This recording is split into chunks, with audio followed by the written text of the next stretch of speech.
Shalom anak-anak, pada video ini Ibu akan menjelaskan materi dan soal kelas 9. Yang pertama tentang reproduksi manusia, kemudian pewarisan sifat, listrik statis, listrik dinamis, kemagnetan, bioteknologi, dan partikel materi. Organ reproduksi wanita bagian dalam. Ya, dapat dilihat di gambar, ada ovarium, tuba falopi, rahim, endometrium, serviks, vagina, dan infundibulum. Nah, kita akan bahas fungsinya. Ovarium atau indung telur berfungsi untuk menghasilkan sel telur. Kemudian ada oviduk atau tuba falopi, saluran reproduksi sebagai jalan ovum dari ovarium menuju uterus dan juga merupakan tempat terjadinya fertilisasi. Kemudian ada uterus atau rahim, itu adalah tempat perkembangan janin.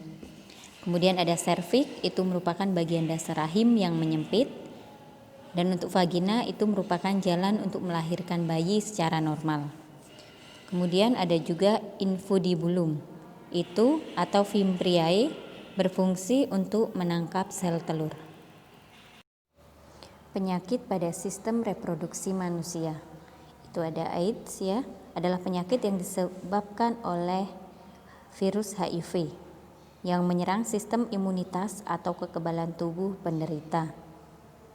Kemudian ada penyakit gonorea, yaitu disebabkan oleh bakteri Neisseria gonorrhoeae.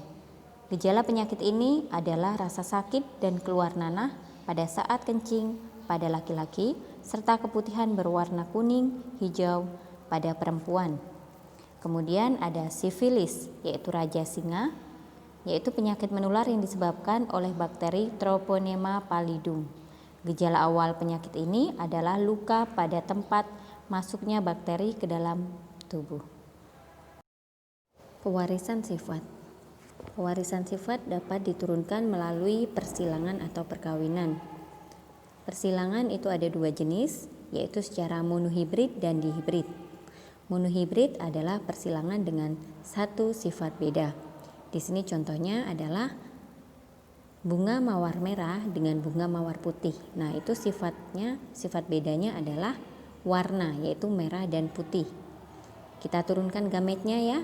Nah, itu ada M besar dan M kecil. Nah, kemudian setelah M besar dan M kecil disilangkan, maka akan menghasilkan keturunan atau F1, yaitu filial M besar M kecil. Karena ini monohibrid dominan, berarti M besar M kecil itu adalah sifatnya merah karena ikut dengan M besarnya ya. M kecilnya itu resesif, berarti dia kalah ya sifatnya. Selanjutnya adalah monohibrid intermediate ya, berarti di sini nanti menghasilkan sifat baru. Contohnya di sini M besar M kecil itu adalah merah muda, M besar adalah merah, M kecil adalah putih. Nah, kalau bunga merah muda, mawar merah muda disilangkan dengan mawar merah muda, itu ya kita lihat. Nah, kemudian diturunkan gametnya. Ada M besar M kecil, M besar M kecil, kemudian disilangkan. Nah, setelah disilangkan menghasilkan perbandingan fenotipnya itu adalah merahnya ada 1, merah mudanya ada 2, putihnya ada 1. Kemudian perbandingan genotipnya M besarnya itu hanya ada 1, M besar M kecilnya 2, M kecilnya 1. Persilangan dihibrid. Persilangan dihibrid adalah persilangan dua sifat beda. Di sini contohnya adalah ada tanaman ercis ya, bentuk bijinya bulat, warna kuning, berarti sifat bedanya adalah bentuk dan juga warna. Ya, di sini kita turunkan gametnya ya. Nah, kalau B besar itu berarti dia bulat, K besar berarti dia kuning ya. Nah, nanti kalau B kecil berarti dia keriput, K kecil berarti dia hijau. Maka setelah dibuat tabel kemudian disilangkan, dihasilkan untuk fenotip bulat kuning itu 9, bulat hijau itu 3, keriput kuning itu ada 3, keriput hijau itu ada 1. Nah, kalau dijumlahkan untuk fenotipnya itu ada 16 sesuai dengan tabelnya. Listrik statis. Nah, sebuah kaca jika digosokkan dengan kain sutra itu dia bisa bermuatan listrik ya. Jadi kacanya itu akan bermuatan positif, sutranya bermuatan negatif ya, karena elektron dari kaca berpindah ke kain sutra. Kemudian sisir dengan rambut manusia. Jika penggaris atau sisir digosokkan ke rambut ya, itu akan juga menjadi bermuatan listrik karena sisir atau penggaris tersebut akan bermuatan negatif dan rambut bermuatan positif karena elektron dari rambut manusia berpindah ke sisir sehingga sisir kelebihan elektron dan rambut kekurangan elektron maka bermuatan positif. Muatan listrik ada dua jenis yaitu positif dan negatif. Jika muatan positif didekatkan dengan muatan positif maka akan tolak menolak. Dan muatan positif didekatkan dengan muatan negatif akan tarik menarik. Yang sejenis akan tolak menolak, yang berlawanan jenis akan tarik menarik. Listrik dinamis.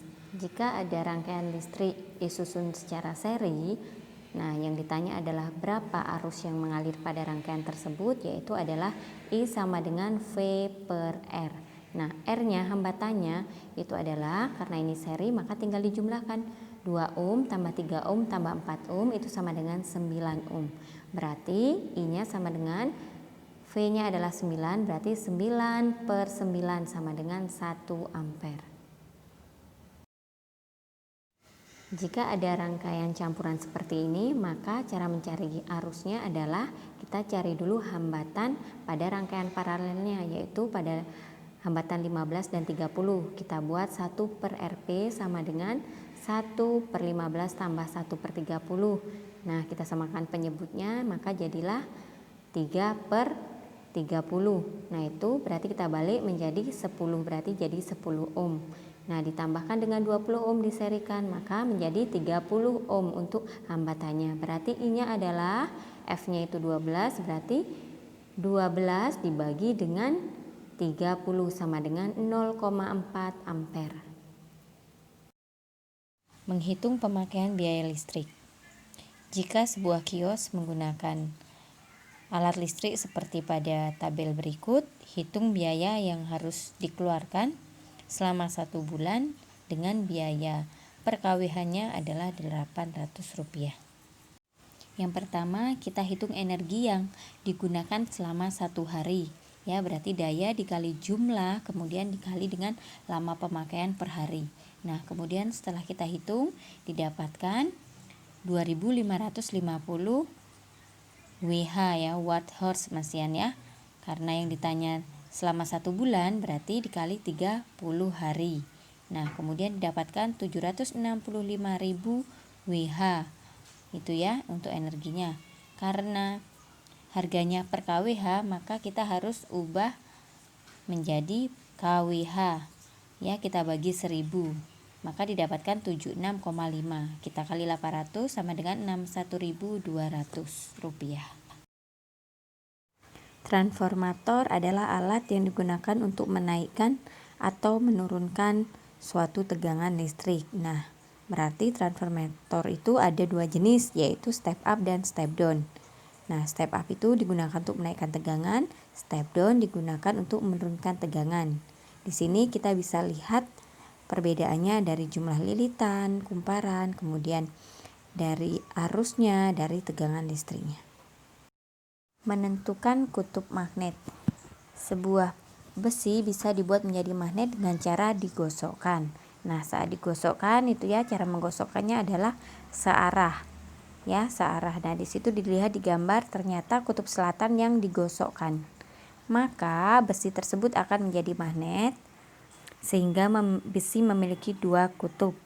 Yaitu kutub yang pertama yang dia gosokkan di awal karena itu kutub selatan yang digosokkan, maka ujung yang pertama adalah kutub selatan. Kemudian ujung yang terakhir adalah utara karena menggunakan prinsip tolak tarik. Sistem saraf merupakan jaringan kompleks yang memiliki peran penting untuk mengatur kegiatan dalam tubuh kita. Contohnya adalah berpikir, melihat, bergerak, hingga mengatur berbagai kerja organ tubuh. Nah, ini adalah gambar sel saraf atau neuron yang ada di dalam tubuh kita. Nah, ini ada bagian-bagiannya, ada inti sel, dendrit, badan sel, akson, nodus Ravier, sinapsis. Nah, mereka ini memiliki fungsi dan peran masing-masing yang berkesinambungan. Nah, untuk fungsinya dapat dilihat pada tabel tersebut. Bioteknologi. Bioteknologi merupakan teknologi yang memanfaatkan organisme atau makhluk hidup untuk menghasilkan suatu produk maupun jasa yang bermanfaat bagi manusia. Pada umumnya, makhluk hidup yang dimanfaatkan dalam proses bioteknologi berupa mikroba. Ini adalah contoh aplikasi bioteknologi di bidang pangan ya. Ada kedelai itu bisa dibuat menjadi tempe ataupun kecap. Nah, itu menggunakan mikroorganisme ya. Di situ sudah dibuat contohnya kedelai menggunakan mikroorganisme Rhizobus oryzae yang kita biasanya dalam bentuk ragi ya, ada ragi tempe. Kemudian susu juga bisa dibuat menjadi keju, bisa juga dibuat menjadi yogurt. Nah, itu juga menggunakan bantuan mikroorganisme. Dan ada juga gandum, air kelapa, singkong ya. Singkong bisa menjadi tape. Partikel materi. Benda-benda di sekitar kita itu tersusun atas unsur-unsur atau atas atom ya. Jadi di sini dapat dilihat gambar atom. Di situ dilambangkan semuanya atom. Oksigen ya, itu gambarnya warna merah. Kemudian hidrogen itu yang warna biru, ukurannya dibuat lebih kecil. Nah, kalau atom itu berarti hanya zat tunggal satu saja ya terdirinya. Selanjutnya adalah molekul unsur. Berarti di sini ada beberapa atom yang bergabung menjadi satu. Tetapi ingat, atomnya harus sama ya. Contohnya di situ adalah oksigen dengan oksigen ya, menjadi O2. Kemudian kalau hidrogen ya dengan hidrogen. Ya. Kemudian ada molekul senyawa.